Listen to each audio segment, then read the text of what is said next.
भारतीय राज्य व्यवस्था, इसमें हम टॉपिक देख रहे हैं संसद की कार्यवाही। संसद सत्र के दौरान प्रत्येक कार्य दिवस एक अधिवेशन मीटिंग कहलाता है। अधिवेशन को प्रायः 2 बैठकों में विभाजित किया जाता है। प्रथम बैठक सुबह 11 बजे शुरू होकर लंच ब्रेक तक चलती है। द्वितीय बैठक लंच ब्रेक के उपरांत शुरू होकर तब तक चलती रहती है जब तक कि पीठासीन अधिकारी उसे स्थगित न कर दें। जनरली किसी कार्य दिवस में समय का विभाजन निम्नलिखित प्रकार से होता है। प्रश्नकाल, संसदीय कार्य दिवस का पहला घंटा 11 बजे से 12 बजे तक का समय प्रश्नकाल कहलाता है। इस अवधि के दौरान संसद सदस्यों द्वारा मंत्रियों से प्रश्न पूछे जाते हैं। इस अवधि में पूछे गए प्रश्नों की निम्नलिखित श्रेणियां होती है।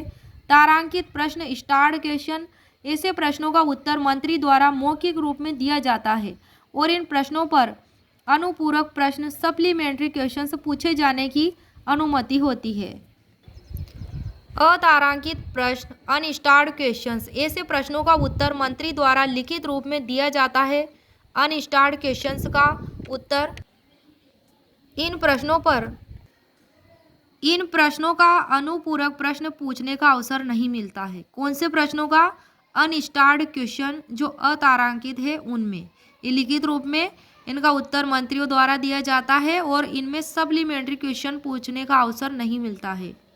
अल्प सूचना प्रश्न, शॉर्ट नोटिस क्वेश्चंस, ऐसे प्रश्नों का संबंध किसी लोक महत्व के तत्कालिक विषय से होता है। इनका उत्तर भी मौखिक रूप से दिया जाता है और इस पर पूरक प्रश्न पूछे जा सकते हैं। निजी सदस्यों से पूछे जाने वाले प्रश्न, ऐसे प्रश्न उन सदस्यों से पूछे जाते हैं जो मंत्री परिषद के सदस्य नहीं हैं। कौन नहीं है? मंत्री परिषद के सदस्य नहीं है किंतु किसी विधेयक, संकल्प या सदन के किसी विशेष कार्य के लिए वह उत्तरदायी रहा है। शून्यकाल, 0 ओवर, प्रश्नकाल के तुरंत बाद 12 से 1 बजे तक की अवधि शून्यकाल कहलाती है। 12 से 1 बजे तक की अवधि क्या कहलाती है? शून्यकाल। शून्यकाल का प्रावधान संसद के प्रक्रिया संबंधी नियमों में नहीं है। शून्यकाल का प्रावधान संसद की प्रक्रिया संबंधी नियमों में नहीं है। इस अवधि में संसद सदस्य बिना किसी पूर्व अनुमति के प्रश्न उठा सकते हैं। शून्यकाल में विभिन्न प्रस्ताव और संकल्प, संसद की कार्यवाही का संचालन प्रस्तावों और संकल्पों के तहत किया जाता है। वह युक्ति जो संसद को गति प्रदान करती है प्रस्ताव कहलाती है। संकल्प प्रस्ताव से भिन्न नहीं होता है अपितु वह प्रस्ताव का एक ही प्रकार है। जो प्रस्ताव अपने आप में पूर्ण होता है उसे ही संकल्प कहा जाता है। इसमें मत, दृष्टिकोण, राय या उद्देश्य की प्रस्तुति होती है। प्रस्ताव किसी मंत्री द्वारा भी पेश किया जा सकता है और किसी निजी सदस्य द्वारा भी। प्रस्तावों के प्रकार है, पहला है विश्वास प्रस्ताव, कॉन्फिडेंस मोशन, मंत्रिपरिषद की ओर से लोकसभा में प्रस्तुत किया जाता है। विश्वास प्रस्ताव किसकी ओर से? मंत्रिपरिषद की ओर से। संविधान के अनुच्छेद 75 के अनुसार यह अनिवार्य है कि मंत्रिपरिषद को लोकसभा का विश्वास हासिल हो। दूसरा है अविश्वास प्रस्ताव, नॉन कॉन्फिडेंस मोशन, यह संविधान के अनुच्छेद 75 से संबंधित है और इसे भी केवल लोकसभा में लाया जा सकता है। लोकसभा के नियम 198 के अंतर्गत इसकी प्रक्रिया बताई गई है अविश्वास प्रस्ताव की। लोकसभा में अविश्वास प्रस्ताव स्वीकार करने का कारण बताना आवश्यक नहीं है। इसे विपक्ष के किसी सदस्य द्वारा लाया जा सकता है। ऐसे प्रस्ताव के पारित होने से सरकार गिर जाती है क्योंकि सरकार लोकसभा में अपना विश्वास खो देती है। इस अविश्वास प्रस्ताव के लिए लोकसभा में कम से कम 50 सदस्यों के समर्थन की जरूरत होती है।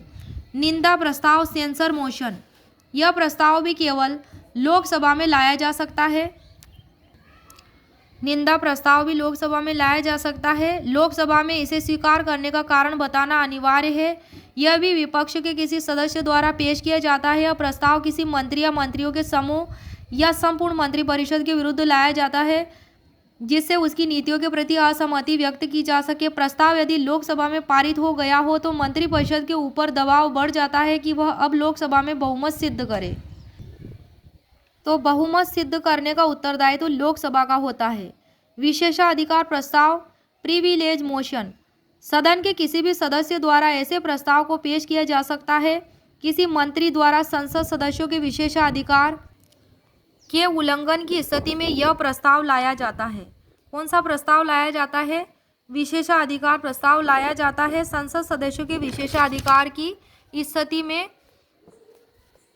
उल्लंघन की स्थिति में। जो संसद सदस्य होते हैं उनके विशेषाधिकार के उल्लंघन की स्थिति में मंत्री के व्यवहार की निंदा करने के उद्देश्य से यह प्रस्ताव किसी भी सदन में लाया जा सकता है। ध्यानाकर्षण प्रस्ताव, कॉलिंग अटेंशन मोशन, किसी अविलंबनीय लोक महत्व के विषय पर अध्यक्ष या सभापति की अग्रिम अनुमति से सदन या कोई सदस्य मंत्री के ध्यानाकर्षण के लिए प्रस्ताव किसी भी सदन में ला सकता है। ऐसी स्थिति में मंत्री तुरंत भाषण दे सकता है, अन्यथा किसी और दिन भाषण देने के लिए समय मांग सकता है। स्थगन प्रस्ताव, एडजर्नमेंट मोशन, 50 सदस्यों के समर्थन और पीठासीन अधिकारी की अनुमति से यह प्रस्ताव सदन में पेश किया जा सकता है।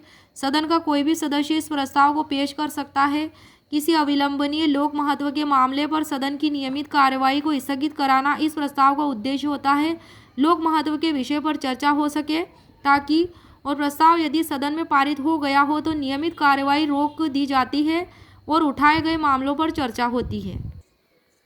स्थगन प्रस्ताव से संबंधित महत्वपूर्ण टिप्पणी, इसमें नोट दिया गया है कि स्थगन प्रस्ताव में सिर्फ एक ही मुद्दे को उठाया जा सकता है, इससे अधिक को नहीं। सिर्फ एक ही मुद्दे को, तत्कालिक तथा महत्वपूर्ण घटना को ही उठाया जा सकता है, पुरानी घटना को नहीं स्थगन प्रस्ताव में। और उठाया गया विषय लोक महत्व का होना चाहिए। उसमें ऐसे विषय नहीं उठाए जा सकते जो कोर्ट में विचाराधीन हो, संसदीय विशेषाधिकारों से जुड़ा हो, सत्र में पहले चर्चा हो चुकी हो उसकी, और जो अन्य प्रस्ताव से भी उठाया जा सकता है। तो ऐसे विषय उसमें नहीं उठाए जा सकते स्थगन प्रस्ताव में। धन्यवाद प्रस्ताव, मोशन ऑफ थैंक्स, राष्ट्रपति के अभिभाषण पर दोनों सदनों में चर्चा और मतदान होता है। राष्ट्रपति का भाषण मंत्रिपरिषद के द्वारा तैयार किया गया होता है, जिसमें सरकार की भावी योजनाओं तथा कार्य निष्पादन का वर्णन होता है। धन्यवाद प्रस्ताव पारित होना सरकार के लिए आवश्यक है, अन्यथा सरकार गिर जाएगी। समापन प्रस्ताव, क्लोजर मोशन, इसे कटौती प्रस्ताव भी कहते हैं। समापन प्रस्ताव को इसका मुख्य उद्देश्य सदन में चल रही चर्चा को समाप्त करने के लिए लाया जाता है और यह प्रस्ताव पारित होने पर चर्चा को बीच में रोककर संबंधित विषय पर मतदान करा लिया जाता है। समापन प्रस्ताव के 4 प्रकार होते हैं। साधारण प्रस्ताव, साधारण समापन प्रस्ताव, कंगारू समापन प्रस्ताव, घटकों द्वारा समापन प्रस्ताव और गिलोटिन समापन प्रस्ताव। अनियत दिन वाले प्रस्ताव, no day yet named motions. अनियत दिन वाले प्रस्ताव लोकसभा अध्यक्ष द्वारा चर्चा के लिए स्वीकृत किया जाता है। कार्य मंत्रणा समिति से सलाह करके और सदन की कार्य सूची को देखने के बाद ऐसे प्रस्तावों के लिए तिथि निर्धारित की जाती है। औचित्य प्रश्न, यह प्रस्ताव विपक्षी दलों के सदस्यों द्वारा लाया जाता है और सरकार को दबाव में लाने का प्रयास किया जाता है। सदन की कार्यवाही के संचालन के सामान्य नियमों का पालन न करने पर सदन के किसी सदस्य द्वारा औचित्य प्रश्न के माध्यम से सदन का ध्यान आकर्षित किया जाता है। नियम 377, रूल 77, लोकसभा में यह लाया जा सकता है ऐसे प्रश्न जो अन्य प्रस्ताव में नहीं उठाए जा सकते, जैसे कि अविश्वास प्रस्ताव, स्थगन प्रस्ताव। इनमें जो अन्य प्रस्ताव में नहीं उठाए जा सकते उन्हें नियम 377 के तहत उठाया जाता है। वर्तमान में प्रतिदिन 20 सदस्यों को नियम 377 के अधीन मामले उठाने की अनुमति दी जाती है। विशेष उल्लेख, स्पेशल मेंशन मोशंस, यह प्रस्ताव विशेष उल्लेख प्रस्ताव राज्यसभा में उठाया जाता है।